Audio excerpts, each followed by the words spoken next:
जो मुफल्लिस, देखिए जो गरीब है ना वो भी आदमी है। गधा यानी भिखारी जो है, यहाँ गधा गधा याद रखो, गधा भिखारी भी कौन है, वो भी आदमी है। और जरदार बेनवा है सो है वो भी आदमी। जो मालदार संपत्तिवान मतलब अमीर है वो भी कौन है, आदमी है। और जो मालदार वो आदमी है। बाद में बेनवा जो कमजोर है गरीब है वो भी आदमी है। नियमित मतलब स्वादिष्ट भोजन करने वाला वो भी आदमी है। और टुकड़े चबाने वाला मतलब सूखे रोटी खाने वाला भी आदमी है। तो इसी प्रकार के विविध प्रकार की आदमियों की प्रवृत्तियों को नजीर अकबराबादी ने लोगों के सामने रखा। अरे भाइयों, समाज में कितने प्रकार के आदमी हैं, तुम किस कोटि में हैं, अपने आप को सोच लीजिए कि मैं किस पार्ट में बैठता हूं। ये सकारात्मक पार्ट में बैठता हूं या नकारात्मक पार्ट में बैठता हूं। आप देख लीजिए और आप सोच लीजिए कि मैं किस प्रकार का आदमी हूं। तो चलो फिर से एक बार की आदमी आदमी आदमी आदमी, दुनिया में बादशाह है सो है वो भी आदमी। और मुफल्लिस और गधा है सो है वो भी आदमी। जरदार बेनवा है सो है वो भी आदमी। और नियमत खा रहा है सो है वो भी आदमी। और टुकड़े चबा रहा है सो है वो भी आदमी। आपको आदमी बनना है ना कि राक्षस, ठीक है नहीं। आपको सकारात्मक प्रवृत्तियों का अच्छा आदमी बनने की नसीहत इस नज्मों के माध्यम से देखिए कि चलो आपको परीक्षार्थी की दृष्टि से या परीक्षा की दृष्टि से आपको कैसे अर्थ लिखेंगे इसका। कभी कहता है कि इस संसार में आकर जो राजा बनता है वो भी आदमी होता है। इस संसार में दीनहीन गरीब और भिखारी आदमी होता है। दौलत वाला भी आदमी है, कमजोर भी आदमी है। जो प्रतिदिन स्वादिष्ट भोजन खाता है सो वो भी आदमी है। और रुके सुके टुकड़े खाता है सो वो भी आदमी है। तो आदमी की विविध प्रकार की मतलब लगभग आपको अंग्रेजी शब्दों में कहे तो कैटेगरीज बनाई उन्होंने, हाँ, लेकिन सकारात्मक पॉजिटिव और निगेटिव कैटेगरी बनाई। तो मनुष्य को पॉजिटिव कैटेगरी में होना चाहिए। तो चलिए दूसरा नज़्म हम देखते हैं। मस्जिद भी आदमी ने बनाई है या मियां। भाई साहब, ए भाई साहब सुनो, मस्जिद भी आदमी ने बनाई है या मियां। और बनते हैं आदमी ही इमाम और खुतबा खां। मस्जिद भी आदमी ने बनाई है या मियां। बनते हैं आदमी इमाम और खुतबा खां। पढ़ते हैं आदमी ही कुरान और मस्जिद या सॉरी पढ़ते हैं आदमी ही कुरान और नमाज या। और आदमी ही उनकी चुराते हैं जुतियां। जो उनको ताड़ता है, जो उनको ताड़ता है सो है वो भी आदमी। जो उनको ताड़ता है सो है वो भी आदमी। आदमी आदमी आदमी आदमी आदमी आदमी आदमी आदमी आदमी आदमी आदमी आदमी अरे आदमी आदमी आदमी आदमी आदमी आदमी आदमी आदमी। तो इस प्रकार बहुत ही सुंदर ढंग से सरल सहज भाषाओं में आदमी को पूरी तरह से समाज के सामने लाकर रख दिया है। देख लो तुम कैसे हो, किस पद्धति के हो, तुम देख लो तुम्हारी विशेषताएं कितने प्रकार की हैं। शब्द है इमाम, नमाज पढ़ने वाला, खुतबा खां, कुरान शरीफ का अर्थ बताने वाला, मुस्लिम धर्म का पवित्र ग्रंथ जो है कुरान शरीफ उसका अर्थ बताने वाला, और ताड़ना मतलब देखना, ताड़ता देखना।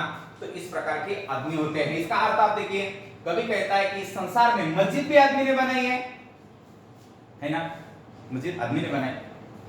आदमी ही मस्जिद में नमाज पढ़ने वाला है तथा कुरान शरीफ का अर्थ बताने वाला भी वो जो धर्मगुरु है वो कौन बनते हैं, आदमी है।